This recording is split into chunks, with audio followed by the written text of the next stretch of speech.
work around it.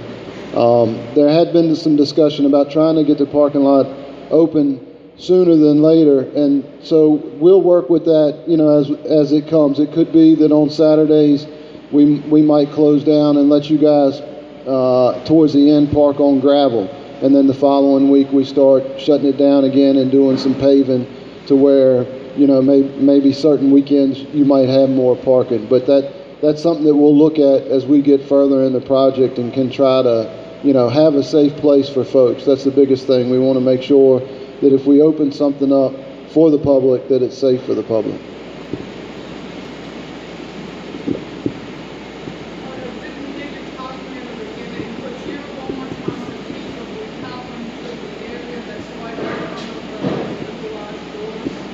Yes. So that she asked the question. She wanted to know what will happen with the concrete area in front of the garage doors.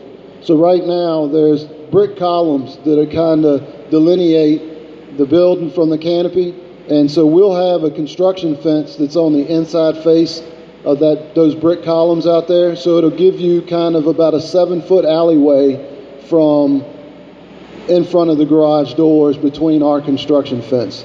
And so there's some steel pipes that are here now that kind of limit you from walking back and forth. Next week we'll cut those down to the floor and patch those over. And so once the wall's up, it'll be a walkway from one end to the other.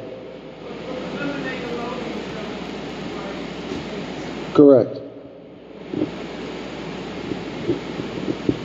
Yes, so if you can imagine, parallel to this front row, you're going to have a walkway directly against the building here that runs the entire length of the building all the way to where the walk-in cooler is. And I'll go ahead and address that right now.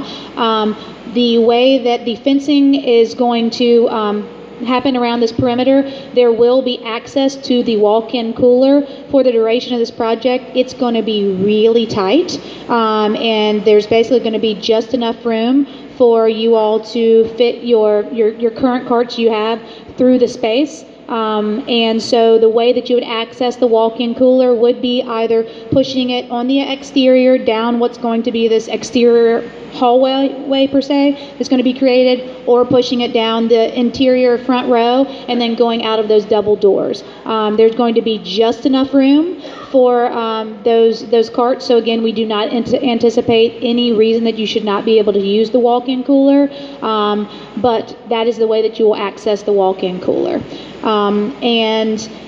The one thing that I was going to say as well, that when you're looking at these two, since we're addressing them, the one on your left-hand side is what is the anticipated schematic for the lot come June 2017 when it reopens. So this is a sketching of it. You can see where the parking's coming back. I know a lot of you all have seen that prior, so you can see where there's the light well, the necessary light well that got put in, and then also next to that is going to be a little bit of a communal space that also has the necessary